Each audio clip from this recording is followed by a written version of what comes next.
चंद्र जी की जय।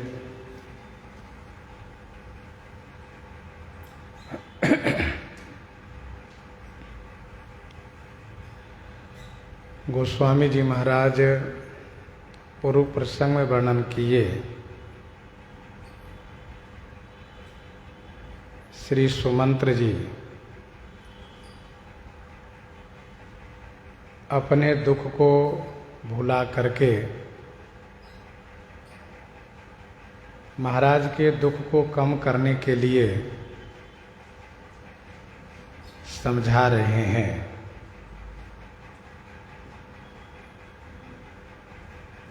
सुमंत्र जी कहते हैं कि आप पंडित हैं, ज्ञानी हैं, वीर हैं और धीरवानों में श्रेष्ठ हैं। देवता और संत की हमेशा सेवा करते आए हैं आप।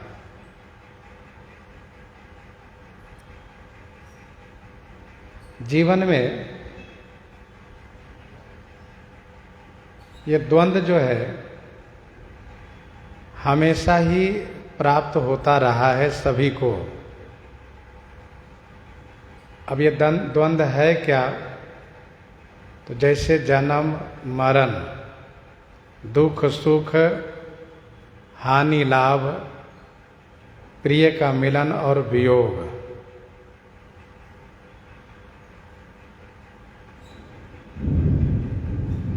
आप विवेक से विचार करके धैर्य धारण करें। आप सभी के हित करने वाले हैं। आप जब धैर्य धारण करेंगे तो इसी से सभी का हित होगा। इसके बाद सुमंत्र जी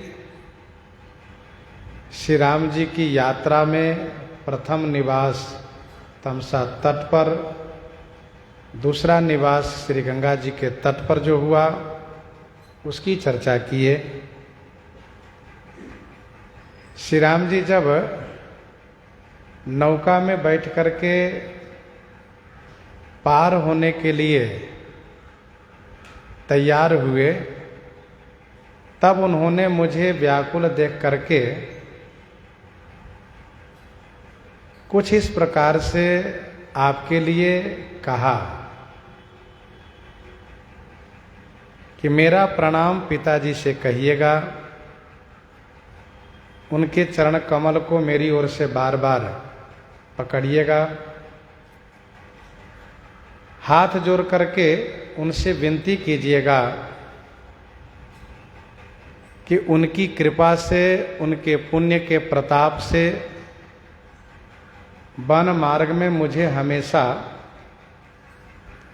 मंगल और कुशल रहेगा। मैं आज्ञा को पूर्ण रूप से प्रतिपालन करके आपके श्री चरण को दर्शन करने के लिए पुनः वापस आऊंगा। ये उन्होंने आपके लिए कहा महाराज। सभी माताओं के लिए उन्होंने ये कहा कि सभी माताओं के श्री चरणों में मेरी ओर से प्रणाम करके और उनसे विनती कीजिएगा सभी माताएं वही उपाय करें जिससे कि कौशलेश महाराज कुशल से रह सके। यह बात उन्होंने माताओं के लिए कही और गुरु जी के लिए उन्होंने कहा कि गुरु सन कहब संदेश बार बार पद पदुम गही, करब सोई उपदेश जेहि न सोच मोहि अवधपति। गुरु सन कहब संदेश, बार बार पद पदुम गही।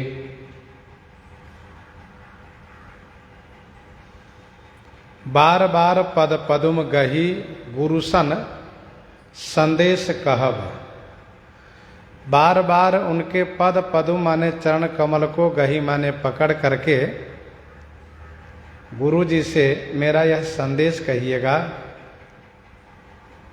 कि हे गुरुदेव, करब सोई उपदेश। सोई माने वही उपदेश आप करें, जही माने जिससे अवधपति को मेरा सोच न हो।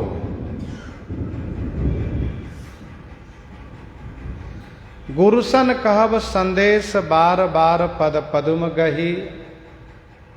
करब सोई उपदेश, जही न सोच मोहि अवधपति। भगवान श्री राम जी सुमंत्र जी के द्वारा गुरु जी के चरणों में अपना प्रणाम निवेदित करने के साथ साथ गुरु जी से यह प्रार्थना करवाए हैं, कहलवाए हैं कि वह उपदेश करें। कौन सा उपदेश? अर्थात ईश्वरत्व का उपदेश करें। गुरु जी मेरे पिताजी को यह समझावें कि राघव का अवतार ही इसीलिए हुआ है कि धर्म की स्थापना हो, असुरों का संहार हो, सज्जनों को सुख प्राप्त हो।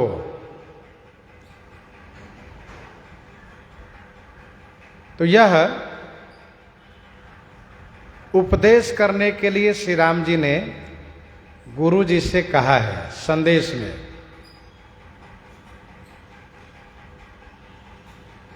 गुरु जी जब श्री राम तत्व का बोध कराएंगे तो बोध प्राप्त होगा, क्योंकि ईश्वर तत्व का बोध गुरु जी से ही प्राप्त होता है। राम ब्रह्म परमार्थ रूपा, अविगत अलख अनादि अनुपा, सकल विकार रहित गत भेदा, कही नित नेति निरूपहि वेदा।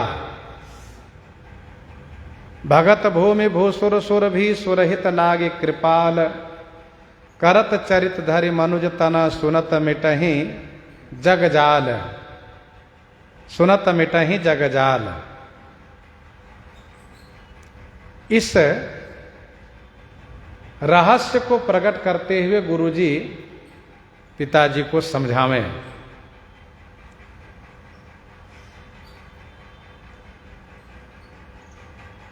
गीतावली बालकांड 49 पद में गोस्वामी जी ने लिखा है, जब महर्षि विश्वामित्र जी महाराज श्री महाराज दशरथ जी से श्री राम लक्ष्मण जी का मांग कर रहे हैं, तो महाराज देने में आनाकानी कर रहे हैं,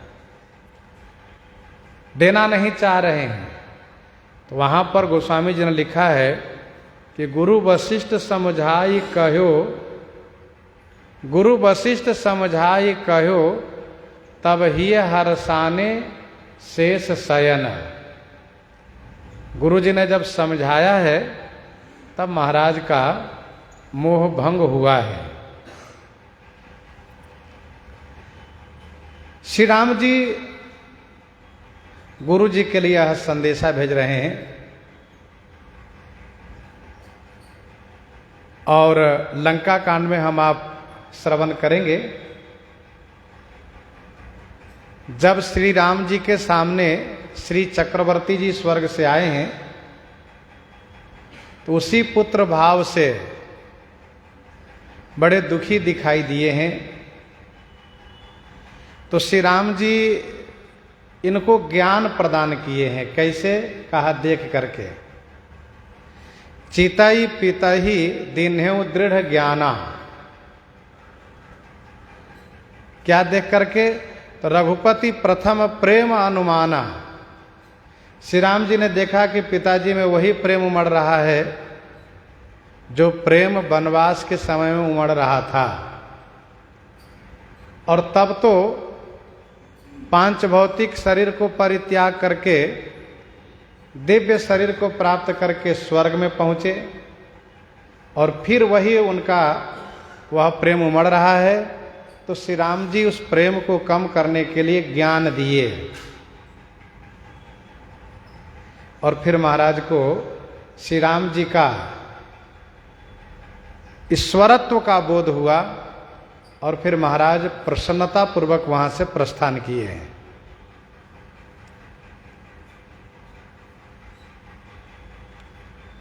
श्री राम जी ने गुरु जी से यह संदेश कहा है। और क्या संदेश उन्होंने कहा है? तो पुरजन परिजन सकल निहोरी, तात सुनायहु बिनती मोरी। पुरजन परिजन सकल निहोरी, तात सुनायहु बिनती मोरी। पुरजन परिजन सकल निहोरी, तात सुनायहु बिनती मोरी। हे तात, सकल माने समस्त पुरजन, पूर्ववासी, और परिजन माने कुटुंबी, रघुवंशी के परिवार के लोग। तो समस्त पुरजन, समस्त परिजन माने कुटुंबी लोग, से निहोरी माने निहोरा पूर्वक, प्रार्थना पूर्वक, मोरी विनती सुनायहु, मेरी विनती सुनाइएगा। कैसी विनती? तो सोई सब भांति मोर हितकारी, जाते रह नर नाह सुखारी, जाते रह नर नाह सुखारी। सोई सब भांति मोर हितकारी, जाते रह नर नाह सुखारी।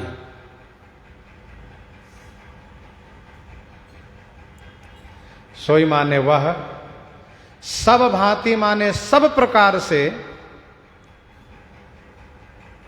मेरा हितकारी होगा। कौन? कहा जाते रह नर नाह सुखारी। जाते माने जिनसे नरनाह महाराजा श्री अवधेश जी पिताजी सुखी रहे। सोई सब भांति मोर हितकारी, जाते रह नरनाह सुखारी। वह सब प्रकार से मेरा हितकारी होगा, जिनसे महाराज सुखी रहेंगे। श्री राम जी कुछ इसी प्रकार से श्री अयोध्या जी से चलते वक्त सबसे कह रहे थे, 12 बार जोर जुग पानी कहत राम, सब सन मृदुबाने। सोई सब भांति मोर हितकारी, जाते रहे भुआल सुखारी। यहां नरनाह है, वहां भुआल शब्द है। नरनाह माने हम आप सब नर हैं, और महाराज हम सबके नाह माने स्वामी हैं। तो हम सबका ये कर्तव्य होता है कि पिताजी महाराज सुखी रहें, उनके सुखी रहने से ही हम सभी को सुख प्राप्त होगा। सोई सब भांति मोर हितकारी, जाते रह नर नाह सुखारी। कहब संदेश भरत के आए,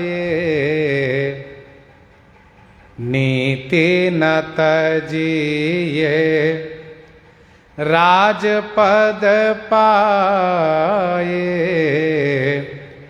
नीति न तजिए राजपद पाए। कहब संदेश भरत के आए, नीति न तजिए राजपद पाए। भरत के आने पर मेरा संदेश कहिएगा, राजपद पाए नीति न तजिए। प्रायः टीकाकारों ने यही अर्थ किया है, राजपद पाकर के नीति का त्याग न करें। लेकिन आगे का जो प्रसंग है अयोध्या कांड में ही, उस प्रसंग में जो श्री राम जी का वक्तव्य है, उससे इस अर्थ का विरोध होता है। श्री राम जी अच्छी तरह से जानते हैं कि भरत में राज मद हो ही नहीं सकता है। इसीलिए यहां पर अर्थ ये लगाना चाहिए कि नीति से राजपद पाए हो। नीति राजपद पाए ना तजिए। नीति से राजपद आपको मिला है, उसका परित्याग नहीं कीजिएगा।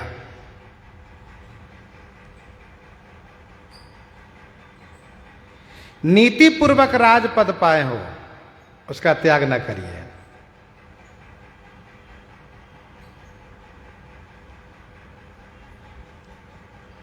ऐसा अर्थ इसलिए करना है क्योंकि आगे उदाहरण में आप पढ़ेंगे, श्री राम जी कहते हैं, भरत ही होई न राज मद, विधि हरिहर पद पाई। कबहु की काजी सीकरणी क्षीर सिंधु बिनु साई।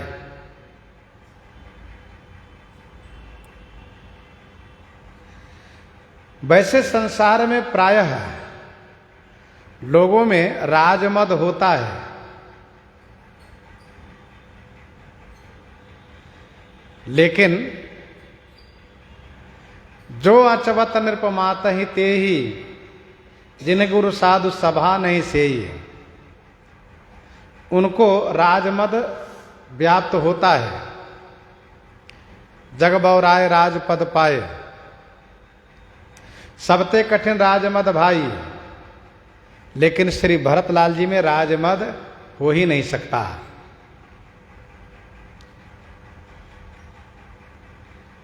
नीति से राजपद श्री भरत को प्राप्त हुआ है। नीति कहती है पिता जिसको राजपद दें वही राज्य का उत्तराधिकारी होता है, राजा बनने का योग्य होता है।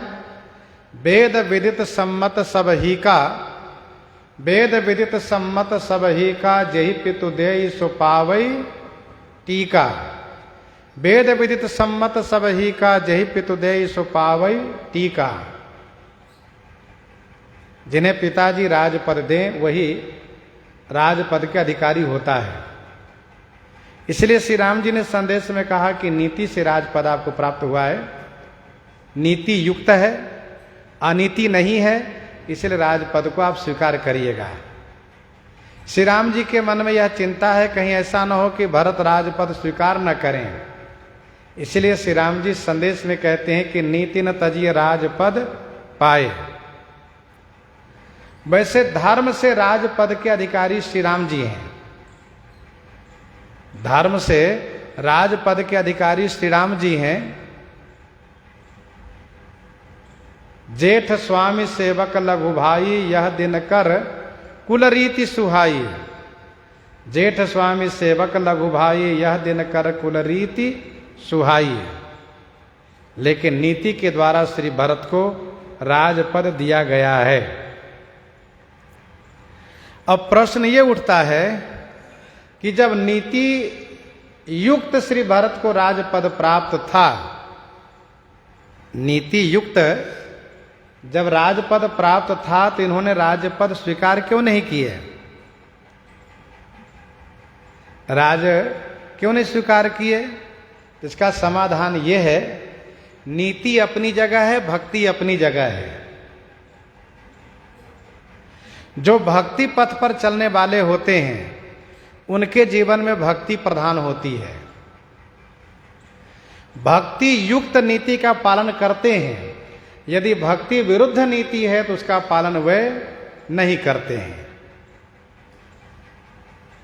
वैसे श्री भरतलाल जी ने इस बात को भरी सभा में स्पष्ट करते हुए कहा, शोक समाज राज के ही लेखे, शोक समाज राज के ही लेखे, लखन राम सिय बिनु पद देखे। यह राजपद शोक से परिपूर्ण है। इस राजपद में शोक ही शोक भरा हुआ है। जिस राजपद के कारण प्राण प्रिय भैया श्री राघव का वनवास हुआ, मेरे परम धर्मात्मा पिताजी का स्वर्गवास हुआ, सभी माताएं विधवा हो गई, संपूर्ण अयोध्या वासियों को शोक प्राप्त हुआ, वह राज्य मुझे सुख नहीं देगा। ये शोक से परिपूर्ण है यह राज्यपद। यह श्री भरतलाल जी का विचार है। दूसरी बात, उन्होंने चित्रकूट में श्री राम जी से क्षमा मांगी। श्री भरतलाल जी ने यह कहा कि सरकार मैं क्षमा चाहता हूं, प्रभु पितु वचन मोह बस पेली, आयो यहां समाज सकेली। मैंने बड़ी ढिठाई की, लेकिन फिर भी मैंने आपकी ओर देखा कि आप मेरे ऊपर प्रसन्न हैं। मैंने आपकी ओर देखा तो आप प्रसन्न दिखाई दिए, जबकि संसार में किसी में हिम्मत नहीं है कि आपकी आज्ञा को अवहेलना कर दें। राम रजाई मेटी मनमाही, देखा सुना कतहु को नाही, सो मैं सब विधि किन ढिठाई, लेकिन प्रभु मानी स्नेह सेवकाई, कृपा भलाई आपनी, नाथ किन्ह भल मोर, दूषण भे भूषण सरिस, सुजस चारु चहु ओर।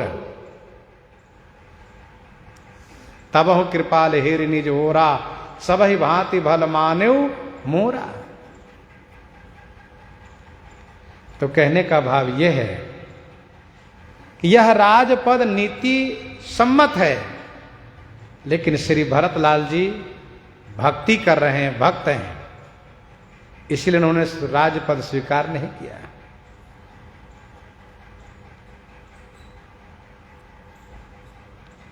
कहब संदेश भरत के आए, नीति न तजिए। अर्थ लगाने में सावधानी रखिएगा। नीति पूर्वक राजपद पाए हो भैया, उस राजपद को छोड़िएगा नहीं। नीति न तजिए राजपद पाए, पाले हु प्रजहि, करम मन बानी, पाले हु प्रजहि, करम मन बानी,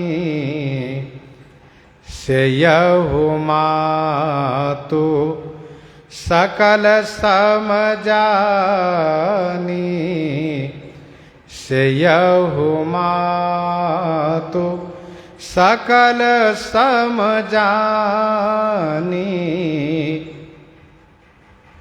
करम मन बानी प्रजहि पाले हो। कर्म से, मन से और वाणी से प्रजा का पालन कीजिएगा।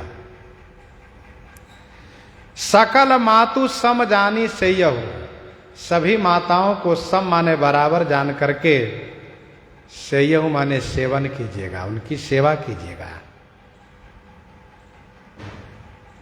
श्री राम जी अपने भाई को नीति की शिक्षा हमेशा देते आए हैं। राम करहि भ्रातन पर प्रीति, नाना भांति सिखावहि नीति। इसीलिए नीति की शिक्षा श्री राम जी संदेश रूप में भी दे रहे हैं। और आगे जब श्री भरतलाल जी पास में होंगे, सन्मुख होंगे, तब भी नीति की शिक्षा देंगे। मुखिया मुख सो चाहिए, खान पान कहूँ एक, पालय पोसय सकल अंग, तुलसी सहित विवेक। राज धर्म सर्वसेत नोई, जिम मनमाह मनोरथ गोई, जिम मनमाह मनोरथ गोई। तो सरकार कहते हैं कि पालेहु प्रजा ही कर्म मन बानी। राजा का यही एक प्रधान धर्म होता है, कर्तव्य होता है कि वे कर्म से, मन से, वाणी से प्रजा का प्रतिपालन करें। मन से उन्हीं के हित का चिंतन करें, वाणी से उनके हित में मधुर बोलें, और कर्म से वही क्रिया करें जिससे प्रजाजनों को सुख प्राप्त हो। यदि प्रजा का पालन पुत्रवत राजा नहीं किए, ठीक से नीति का पालन नहीं किए, तो वह राजा नरक के अधिकारी होता है। सोचिए नृपति जो नीति न जाना, जहिन प्रजा प्रिय प्राण समाना। सोचिए नृपति जो नीति न जाना, जहिन प्रजा प्रिय प्राण समाना।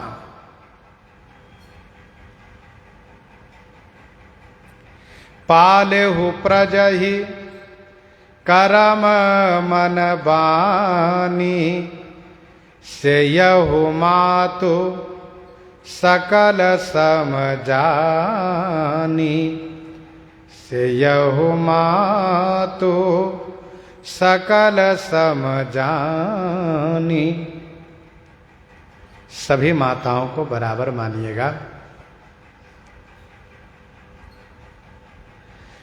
श्री राम जी के मन में एक ये भी शंका है, कहीं श्री कैकेयी माता के प्रति नाराज न हो जाए भरत, उनको त्याग न कर दे। यद्यपि लोक दृष्टि से इस संदेश में यह बात कही जा रही है कि जैसी माता श्री कैकेयी हैं वैसी ही श्री सुमित्रा हैं। माना कि शत्रुघ्न के नाते सुमित्रा माता के प्रति आपका प्रेम हो, तो श्री कौशल्या जी को भी बराबर मान करके उनकी भी सेवा आप करिएगा। लोक दृष्टि से यह संदेश उपयुक्त है, लेकिन श्री राम जी जिस दृष्टि से संदेश भेज रहे हैं, उस संदेश में श्री राम जी को ये मन में आशंका है कि कहीं ऐसा न हो श्री कैकेयी के प्रति इनकी नाराजगी हो और श्री कैकेयी को परित्याग न कर दें। इसलिए सरकार कहते हैं सभी माताओं को सम जान करके सेवा कीजिएगा। अच्छा, श्री राम जी सभी माताओं को बराबर मानते भी आए हैं। कौशल्या सम सब महतारी, राम ही सहज सुभाय पियारी। और निभाए हो भाए भाई, और निभाए हो भाए भाई। करिपी तुमा तो सुजन सेवकाई, करिपी तुमा तो सुजन सेवकाई। और निभाए हो भाए भाई। हे भाई, पितु मातु सुजन सेवकाई करी, भायप और निवाहेहु।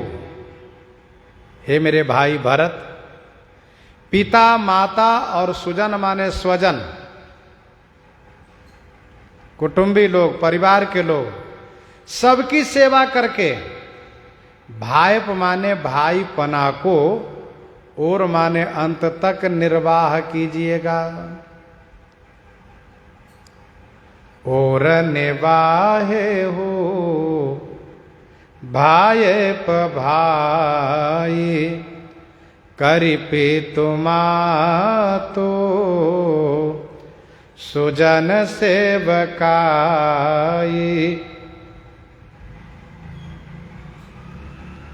हम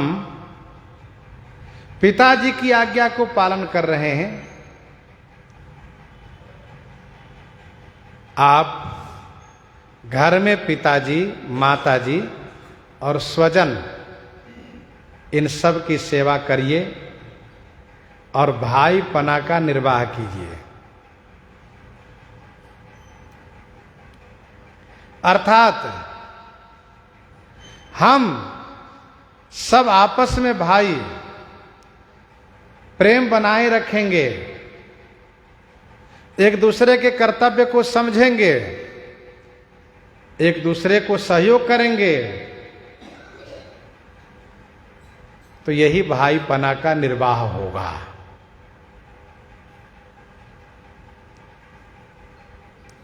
और निवाहे हो भाई भाई कर पितुमात सुजन सेवकाई। चित्रकूट में आने पर सरकार ने भरतलाल जी से कहा, बांट विपत्ति सब ही मोहि भाई, तुम्हारी अवधि भरी बड़ी कठिनाई। जानी तुम्हारी मृदु कहूं कठोरा, कुसमय तात अनुचित मोरा। ये कुसमय है और बुरे समय में भाई का कर्तव्य होता है कि एक दूसरे से कांधे पर कांधे हाथ रख करके चलें, एक दूसरे को सहयोग करें। तो और निवाहे वो भाई भाई कर पितुमात सुजन सेवकाई। तात भांति ते ही राघव राव, तात भांति ते ही राघव राव। सोच मोर जेहि करहि न काऊ, सोच मोर जेहि करहि न काऊ। तात भांति तेहि राघव राव। हे तात, मेरे भैया भरत, राऊ महाराज को, पिताजी को ते ही भांति राघव, ते ही भांति माने उसी प्रकार से रखिएगा, जही माने जिस प्रकार से कि मेरा सोच काऊ न करे, मेरा सोच कभी न करें, कभी भी वे मेरा सोच न करें। तात भांति तेहि राघव राव। सुमंत्र जी कहना ये चाहते हैं कि श्री राम जी ने आपके संदर्भ में सभी से निवेदन किए और सबसे उनका यही कहना है कि पिताजी स्वस्थ रहें, पिताजी सुखी रहें, पिताजी को कोई कष्ट न हो, यही उपाय आप सब करें। आपके लिए इस प्रकार से श्री राम जी चिंता कर रहे हैं।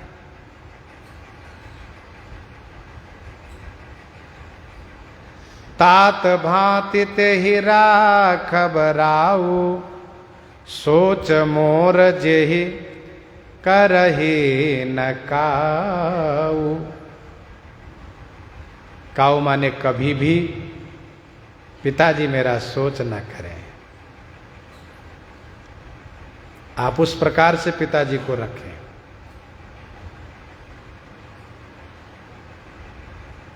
श्री राम जी का संदेश यहां तक सुनाए। इसके बाद श्री सुमंत्र जी ने कहा, लखन कहे कछु बचन कठोरा बरज राम पुनि मोहिनी होरा।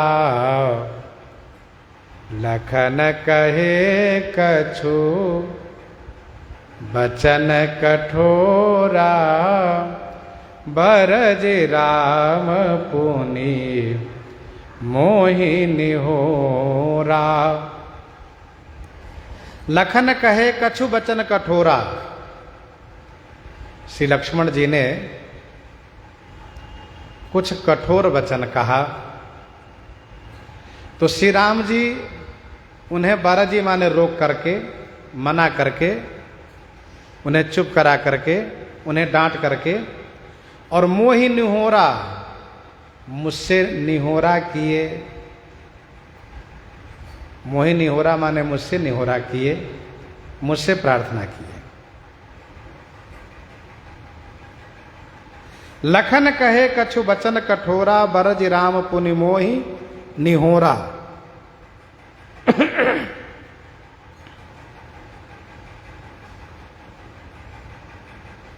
प्रसंग में हम लोग श्रवण किए हैं, गंगा जी के तट पर जब श्री राम जी और सुमंत्र जी के बीच बात चल रही थी तो लक्ष्मण जी बड़े आवेश में आ गए और पिताजी के लिए कुछ अशब्द कह गए। पुनि कछु लखन कही कटुबानी प्रभु बढ़जे बड़ अनुचित जानी। सकुचि राम निज शपथ देवाए लखन संदेश कहिए जानी जाइए।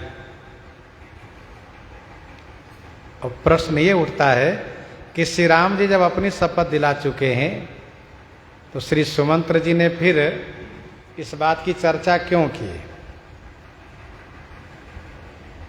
यह प्रश्न है। तो इसका समाधान यह है कि सुमंत्र जी की 4 बातें व्याकुलतापूर्ण है। जैसे कि राम सखा तब नाव मंगाई, जबकि नौका श्री राम जी ने मांगी है। प्रसंग में ऐसा वर्णन है। दूसरी बात, बिकल बिलो की मोहि रघुबीरा, गंगा जी के तट पर समझाने की बात कर रहे हैं। तीसरी बात यहां पर कह रहे हैं, लखन कहे कछु बचन कठोरा। और चौथी बात, दोहा में कही प्रणाम कछु कहन लिए सिय भई शिथिल स्नेह, किशोरी जी ने कुछ कहा ही नहीं। सुमंत्र जी के वक्तव्य में ऐसा मालूम पड़ रहा है। तो ये चारों बातें जो हैं सुमंत्र जी की व्याकुलतापूर्ण हैं।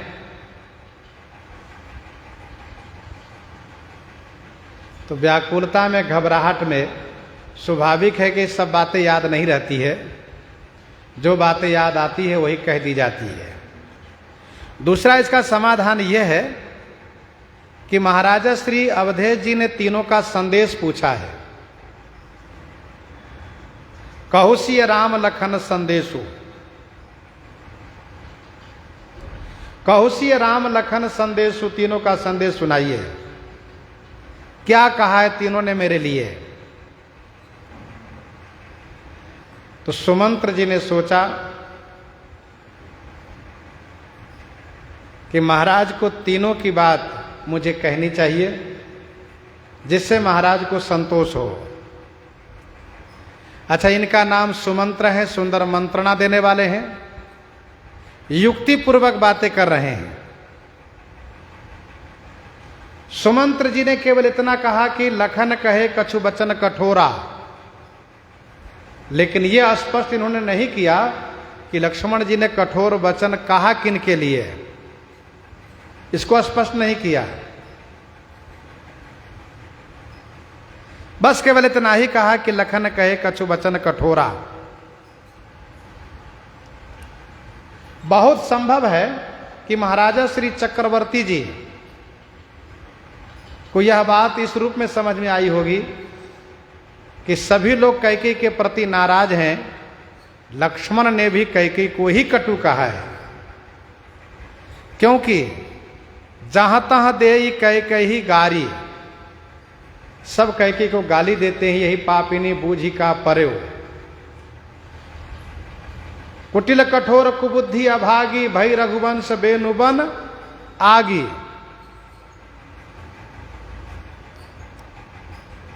इस प्रकार से महाराज संभवतः समझ पाए होंगे। और महाराज ने पूछा भी नहीं कि आखिर कटु कहा किसके लिए सो। ठाकुर जी की शिक्षा है। तो श्री लक्ष्मण जी ने क्या कहा इसको भी कहना जरूरी था, इसलिए सुमंत्र जी ने महाराज की बात भी रख ली और श्री राम जी की बात भी रख ली। अथवा तो तीसरा भाव यह है, तीसरा समाधान यह है कि लखन कहे कछु बचन कठोरा, बरज राम पुनि मोहि निहोरा। इसको कहने में भी श्री राम जी का ही स्वभाव सुनाना है। इसको कहने में भी श्री राम जी का ही स्वभाव सुनाना है। इसीलिए बरज राम पुनि मोहि निहोरा।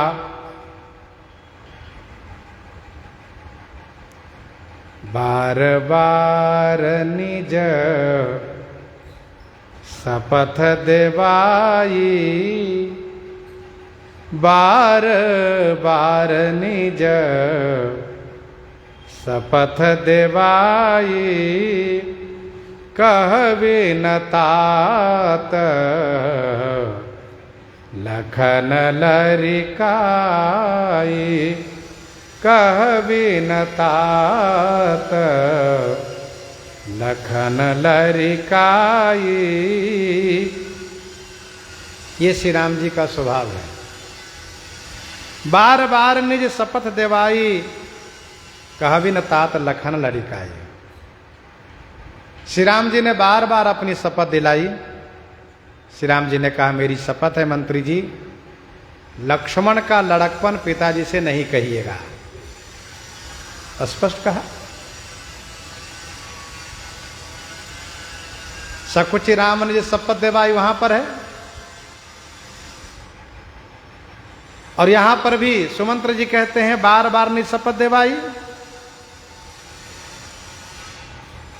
सरकार ने वहां कहा था कि लखन संदेश कहिए जन जाई। यहां पर सुमंत्र जी ने कहा कि श्री राम जी का संदेश है कि कहविन तात लखन लड़िकाई। श्री राम जी ने ये कहा मंत्री जी, हमारे आपके और पिताजी के सामने लक्ष्मण लड़का है, लक्ष्मण बालक है, इनके लड़कपन को आप वहां कहिएगा नहीं। तो क्या झूठ इन्होंने कहा, सब सही सही कहा। शपथ की चर्चा सियाराम लखन कटुबानी की चर्चा भी कर दी, लेकिन स्पष्ट नहीं किया किनको कटु कहा, और श्री राम जी ने इस बात को नहीं सुनाने के लिए कहा है। इसको भी यहाँ पर कहा कि बार बार ने जो शपथ देवाई, कहबिन तात लखन लड़िकाई। कही प्रणाम कछु कहन लिए, सिय भये शिथिल स्नेह। थकित वचन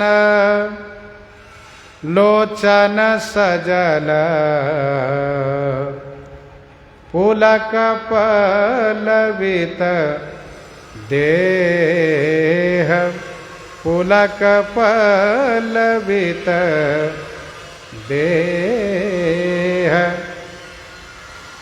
कही प्रणाम कछु कहन लिए, सिय भय शिथिल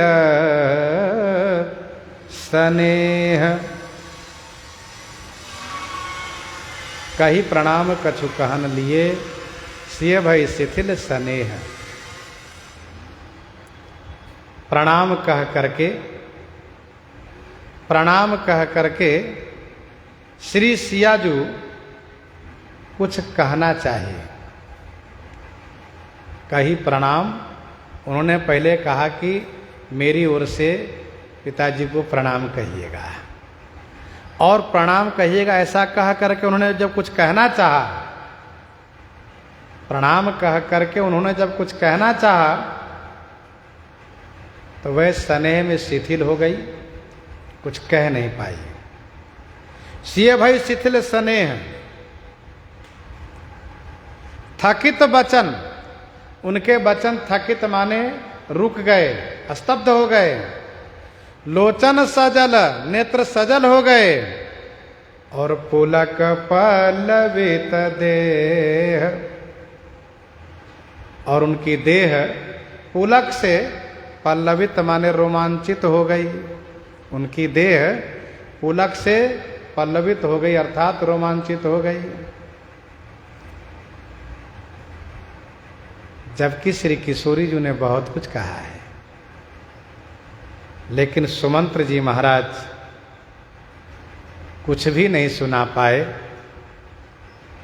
अध्यात्म रामायण में भी यही वर्णन है, कुछ नहीं कह पाए। क्यों नहीं कह पाए? इसका कारण ये है कि सुमंत्र जी सोच रहे हैं कि जब उनकी वाणी से मुझे इतना कष्ट हुआ था, सुनी सुमंत्र सिय शीतल वाणी, भयो विकल जनु फनी मनि हानि, नयन सूझ नहीं सुनहि न काना, कही न सकई कछुअति अकुलाना। तो फिर महाराज को क्या होगा, महाराज की कैसी दशा होगी? इसलिए सुमंत्र जी महाराज कुछ नहीं सुना पाए।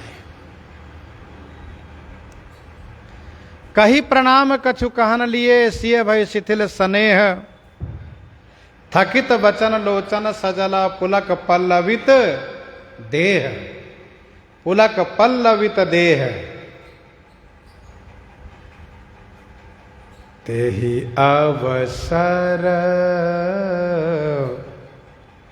रघुबर रुख पाई, केवट पारहि नाव चलाई, केवट पारहि नाव चलाई, तेहि अवसर रघुबर रुख पाए, केवट पारहि नाव चलाई। तेहि अवसर माने उसी समय में केवट रुख पाई। रघुवर के रुख पा करके केवट उस पार पहुंचाने के लिए उन्होंने नौका चलाई।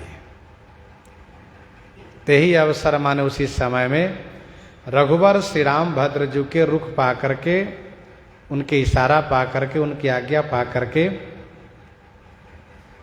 उनका रुख देख करके केवट पार ही माने उस पार पहुंचाने के लिए नौका चलाए।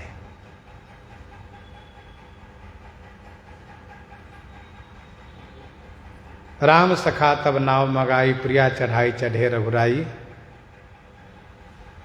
इसके बाद उन्होंने मुझे व्याकुल देख करके जो मुझसे कहा वह मैंने आपको सुनाया।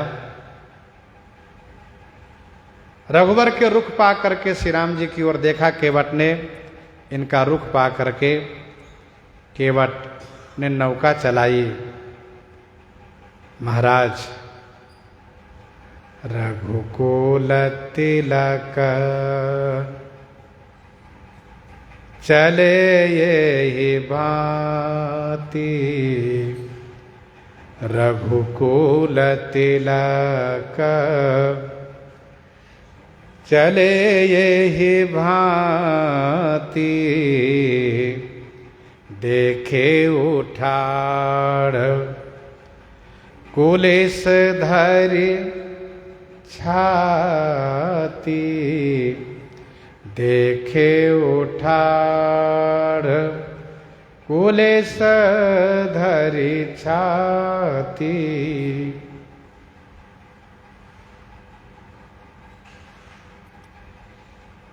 रघुकुल तिलक चले यही भांति। रघुकुल के तिलक, रघुकुल श्रेष्ठ श्री राम जी इस प्रकार से वहां से चल दिए। और मैं अपनी छाती पर कुलिस माने वज्र रख करके देखता रहा। अर्थात मेरा हृदय इतना कठोर हो चुका था, अभी भी है, कि वह फटा नहीं, विदीर्ण नहीं हुआ। हृदय न विदरो पंकज में बिछुरत प्रीतम नीर।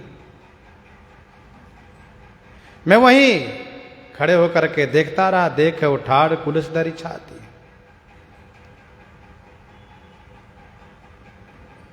इसके बाद मैं अपने बारे में महाराज आपसे क्या कहूं। मैं आपन किमी कहूं कलेसु, जियत फिरऊं ले राम संदेशु। जियत फिरऊं ले राम संदेशु। मैं आपन किमी कहूं कलेसु। मैं आपन किमी कहूं कलेसु। मैं आपन कलेसु किमी कहूं। मैं अपना कलेश किमी माने कैसे कहूं। मैं ये भी नहीं समझ पा रहा हूं कि जियत फिरऊ लय राम संदेशु, श्री राम जी का संदेश लेकर के मैं जीवित कैसे लौट आया, यह मैं नहीं समझ पा रहा हूं। जियत फिरऊं लय राम संदेशु। मैं आपन किमी कहूं कलेसु। जियत फिरऊं ले राम संदेशु। सुमंत्र जी बड़े विह्वल हो गए। और इसके बाद अस कही सचिव बचन रही गयऊ। हानि गलानी सोच बस भयऊ। अस कही सचिव बचन रही गयऊ। हानि गलानी सोच बस भयऊ। अस कही सचिव बचन रही गयऊ। ऐसा कह करके सचिव मंत्री जी चुप हो गए। अस कही सचिव बचन रही गयऊ, अर्थात इस प्रकार से वचन कह करके सचिव मंत्री श्री सुमंत्र जी रही गयो माने चुप हो गए। हानि गलानी सोच बस भयो। हानि गलानी और सोच के बस हो गए, अर्थात हानि की गलानी से सोच बस रह गए, सोच बस हो गए, बहुत चिंतित हो गए।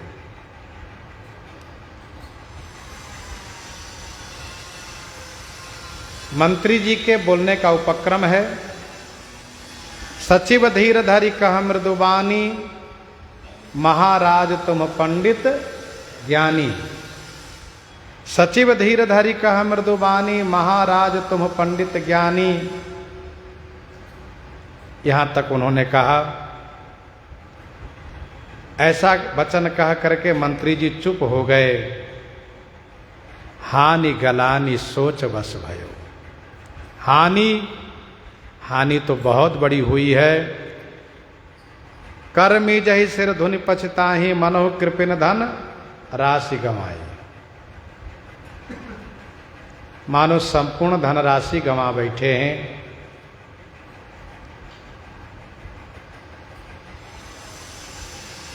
ग्लानि बहुत है, बहुत बड़ी ग्लानि है कि मैं जिंदा कैसे रह गया।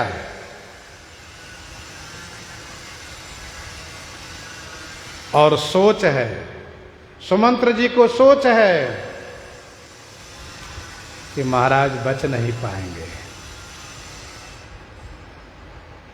महाराज को हम नहीं बचा पाएंगे। हम चाहते थे कि महाराज बच जाए, लेकिन ऐसा संभव नहीं दिख रहा है, क्योंकि सुमंत्र जी के सुनाने के बाद सुमंत्र जी ने देखा कि महाराज की दशा और बिगड़ती जा रही है, और महाराज कह भी चुके हैं, नाहित चाहत चरण अब प्राण कहूं सती भाव। सुमंत्र जी महाराज आज के बाद अब दिखाई नहीं देंगे। इन्होंने निश्चय किया कि मैं महाराज के भेजने से गया था, महाराज के पास आकर के वहां की सारी बातें सुना दिया। अब मैं किसी के सामने मुंह दिखाने लायक नहीं हूं, मैं किसी के पास जाना नहीं चाहता हूं, मुझे कोई ना देखें। इसलिए सुमंत्र जी महाराज एकदम से अपने महल की ओर गए और महल में बंद हो गए। 14 वर्ष तक निकले ही नहीं बाहर। आप कहिए क्या प्रमाण है? तो श्रीमद् रामचरितमानस जी में अब आज के बाद इनकी चर्चा कहीं नहीं की गई है, जबकि ये वरिष्ठ मंत्री हैं, महामंत्री पद पर हैं, लेकिन ये ऐसे ग्लानि में डूबे कि अपने महल में बंद हो गए। महाराज का स्वर्गवास हुआ, श्री भरतलाल जी को बुलाए गए, फिर अंत्येष्टि संस्कार महाराज का हुआ। श्री भरत को राजपद ग्रहण कराने के लिए सभा बुलाई गई। श्री भरतलाल जी महाराज उस सभा में अपनी बात कह करके सबको लेकर के चित्रकूट के लिए प्रस्थान किए। चित्रकूट में श्री राम जी का दर्शन सब किए, वहां श्री जनक जी भी आए, वहां कई सभाएं हुई और सब वापस आए, लेकिन कहीं भी सुमंत्र जी का नाम श्रीमद् रामचरितमानस जी में नहीं लिया गया, कहीं नाम नहीं लिया गया। सुमंत्र जी का नाम अब एकदम से उत्तरकांड में लिया जाएगा। कब? जब श्री राम जी वापस आएंगे, क्योंकि सुमंत्र जी महाराज के मन में ये धारणा बन गई है कि जीव न जायु और अवधि कपाटी, मेरा प्राण क्यों नहीं जा रहा है, क्यों नहीं जा रहा है? इसका कारण यह है कि अवधि रूपी कपाटी माने किवाड़ लगे हैं। तो जब श्री राम जी वन से वापस आए हैं, तब सुमंत्र जी आए हैं, और जब आए हैं तो गुरु श्री वशिष्ठ जी ने सुमंत्र जी से कहा है, तब मुनि कहे सुमंत्र सन सुनत चले हर साई। गुरु श्री वशिष्ठ जी ने उस वक्त सुमंत्र जी का नाम लिया। सुमंत्र जी, अब आप तैयारी कीजिए। सुमंत्र जी ने गुरु जी की ओर देखा, गुरुदेव कहीं इस बार भी तो नहीं ऐसा है कि कल तिलक करेंगे आप? गुरु जी ने कहा नहीं, आज ही तिलक हम करेंगे। कल को किसने देखा है? कल के चक्कर में 14 वर्ष कि देरी हो गई, 14 वर्ष विलंब हुआ, इसलिए अब कल नहीं आज। तो सुनत चले वो हर साई, सुमंत्र जी तुरंत बड़े प्रसन्न होकर के चले हैं। रथ अनेक बहुबाजी गज तुरंत समारे जाई। सुमंत्र जी महाराज अपने घर में बंद हो गए हैं, अपने महल में बंद हो गए हैं। महाराज की जो दशा है वो श्रवण आगे करेंगे। प्रसंग को यहीं पर हृदयांगम करते हुए आइए श्रवण करते हैं श्री भक्तमाल जी से।